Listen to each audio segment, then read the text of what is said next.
시편 17편 1절부터 15절까지 말씀 교독하시겠습니다. 먼저 읽겠습니다. 여호와여, 의의 호소를 들으소서. 나의 울부짖음에 주의하소서. 거짓되지 아니한 입술에서 나오는 나의 기도에 귀를 기울이소서.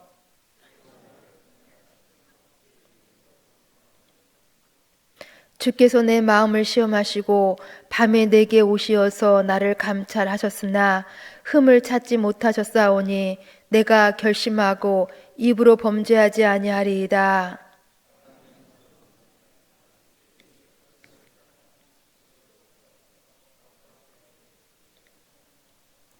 나의 걸음이 주의 길을 굳게 지키고 실족하지 아니하였나이다.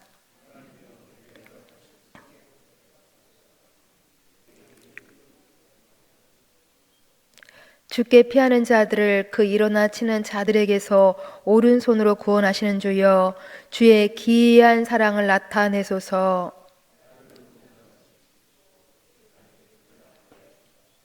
내 앞에서 나를 압제하는 악인들과 나의 목숨을 노리는 원수들에게서 벗어나게 하소서.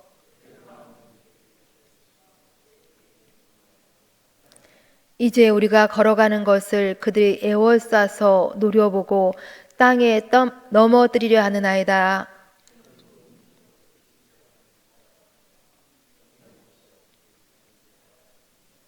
여호와여, 일어나 그를 대항하여 넘어뜨리시고 주의 칼로 악인에게서 나의 영혼을 구원하소서.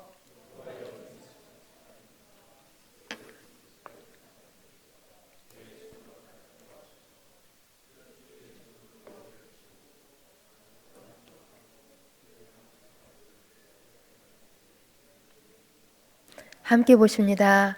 나는 의로운 중에 주의 얼굴을 배우리니 깰 때에 주의 형상으로 만족하리이다. 아멘. 오늘 본문 시편 17편은 표제어가 다윗의 기도라고 되어 있습니다. 이렇게 표제어가 다윗의 기도라고 되어 있는 것은 전체 중 5개의 시편이 있습니다. 그중 오늘 이 시편 17편은 첫 번째의 기도로서 다윗이 자신의 감정을 숨김없이 아주 정직하게 표현하여서 기도한 것입니다. 우리는 이러한 기도문을 통하여서 다윗의 신앙의 인격과 영적 성숙도를 볼 수가 있습니다. 즉 오늘 본문의 기도의 내용을 보면 마치 하나님의 재판장 앞에 서서 하나님의 재판을 간절히 원하는 것처럼 보여지고 있습니다. 1절, 2절 말씀을 함께 읽습니다. 1절, 2절 여호와여, 의의 호소를 들으소서. 나의 울부짖음에 주의하소서.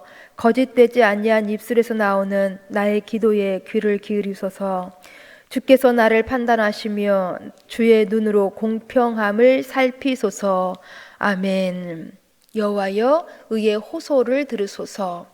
주께서 나를 판단하시며 주의 눈으로 공평함을 살피소서.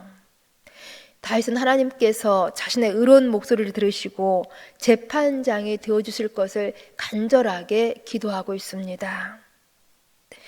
다윗이 이처럼 하나님을 재판장으로 모시고 하나님께 판단하여 달라고 기도한다라는 것은 지금 다윗이 서 있는 곳이 하나님의 임재를 상징하는 성전임을 보여주고 있습니다.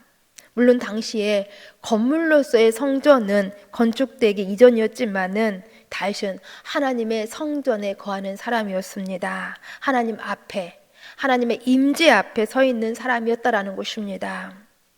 그래서 살아계신 하나님을 느끼고 하나님과 동행하면서 그 하나님에게서 지혜와 힘을 얻었던 것입니다. 또한 다윗은 하나님에게서 자신을 더욱더 구체적으로 좀 살펴주실 것을 간절히 기도하고 있습니다. 3절, 4절, 5절 말씀도 함께 읽습니다. 주께서 내 마음을 시험하시고 밤에 내게 오시어서 나를 감찰하셨으나 흠을 찾지 못하셨사오니 내가 결심하고 입으로 범죄하지 아니하리이다. 사람의 행사로 논하면 나는 주의 입술의 말씀을 따라 스스로 삼겨서 포악한 자의 길을 가지 아니하였사오며 나의 걸음이 주의 길을 굳게 지키고 실족하지 아니하였나이다. 아멘.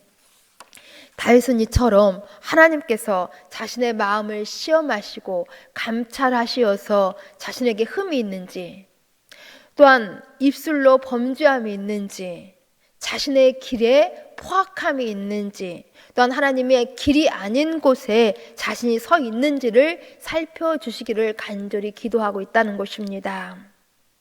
그럴 때 다윗은 자신의 완전함과 자신에게 죄가 없음을 선언하면서 하나님께서도 자신에게서 흠을 찾지 못하였다고 고백하고 있습니다.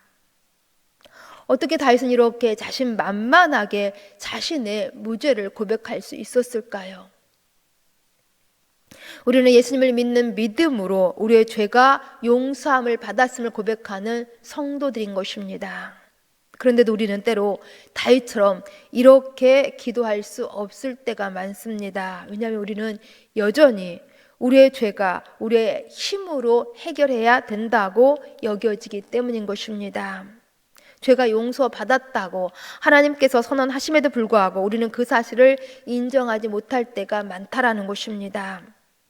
그러나 다윗은 하나님의 용서하심을 확실하게 믿었습니다. 하나님께서 자신을 용서하시고 자신의 편이 되어 주셨음을 확신하게 믿었다라는 것입니다. 그러기에 정말 다윗은 하나님께 하나님의 자녀처럼 떼를 쓰며 울기도 하고 하소연하면서 심판해달라고 간구하고 있는 것입니다.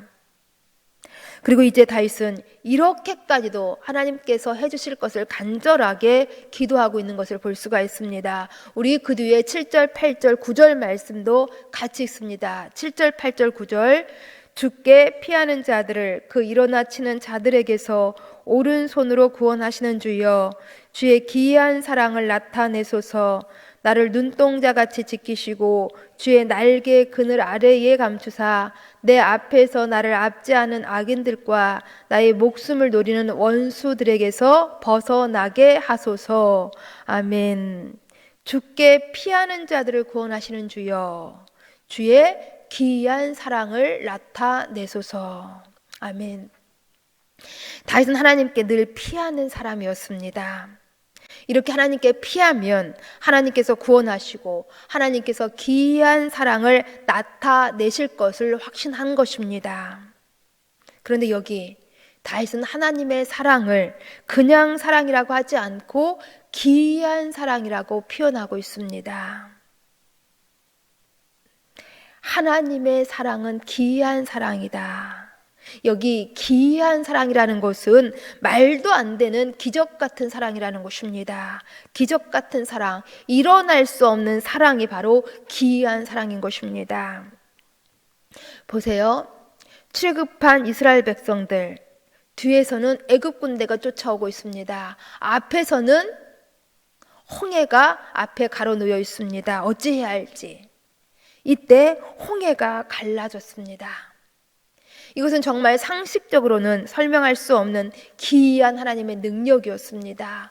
기이한 하나님의 사랑이었다라는 것입니다. 이러한 기이한 하나님의 사랑, 이러한 기이한 하나님의 사랑이 홍해 가운데서 이스라엘 백성들을 눈동자처럼 지켜주셨고 주의 날개 끈을 아래서 감춰주셨던 것입니다. 그래서 이스라엘을 압제하는 그 바로의 군대들, 예굽의 군대들을 원수의 그 소나기에서 하나님께서 이스라엘을 벗어나게 하셨던 것입니다.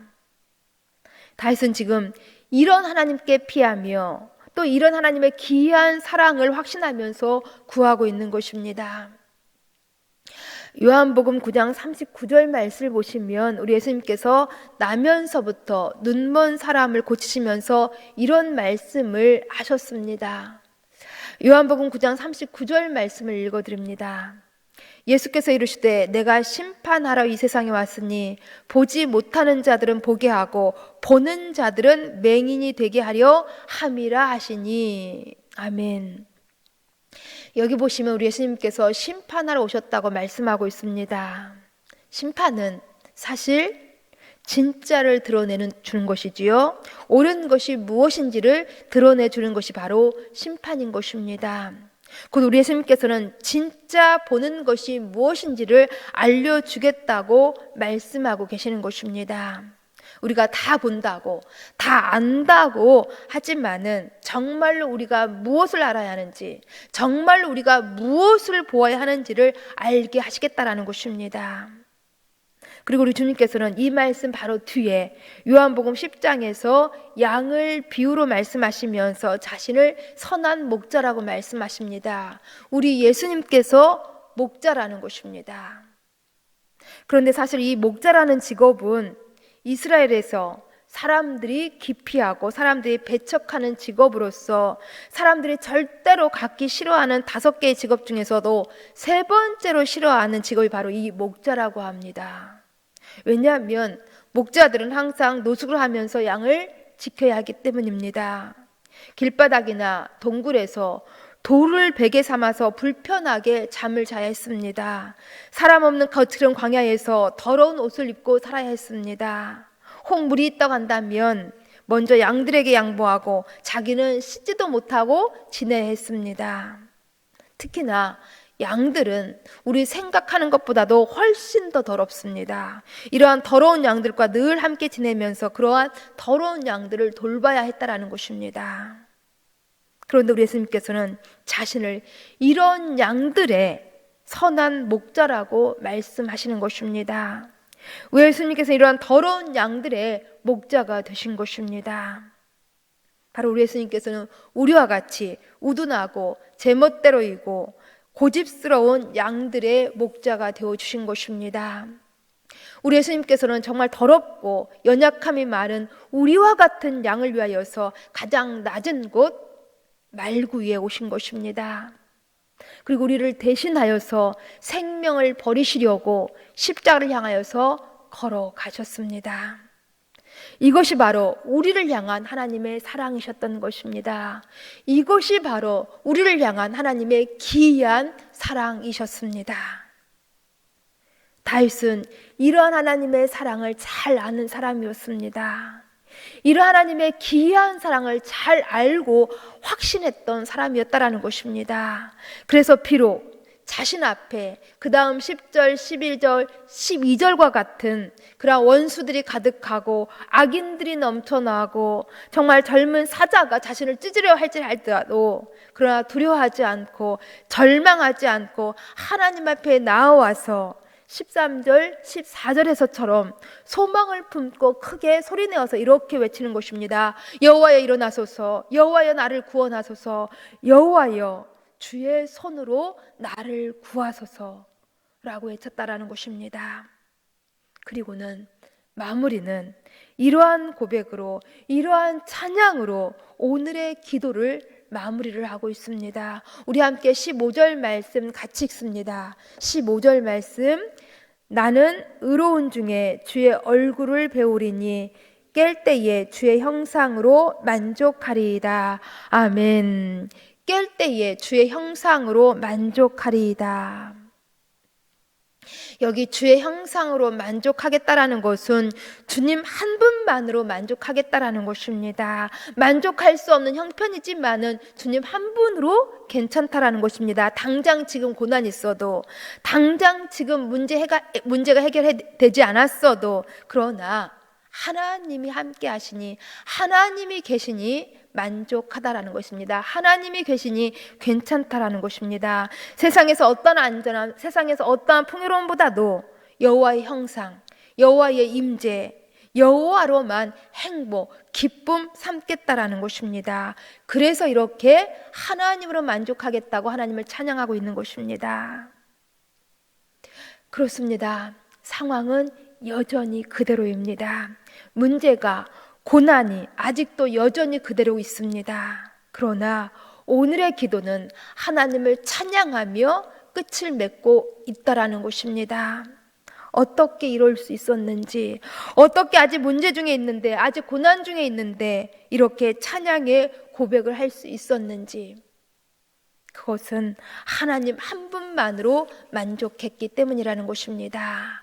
하나님으로 자신이 꽉 채워져 있었기 때문에 더 이상 문제가 되지 않고 더 이상 근심이, 두려움이 되지 않았던 것입니다. 즉 하나님 한 분과 함께 있는 것으로 기쁨이 넘치고 소망이 넘쳤다라는 것입니다.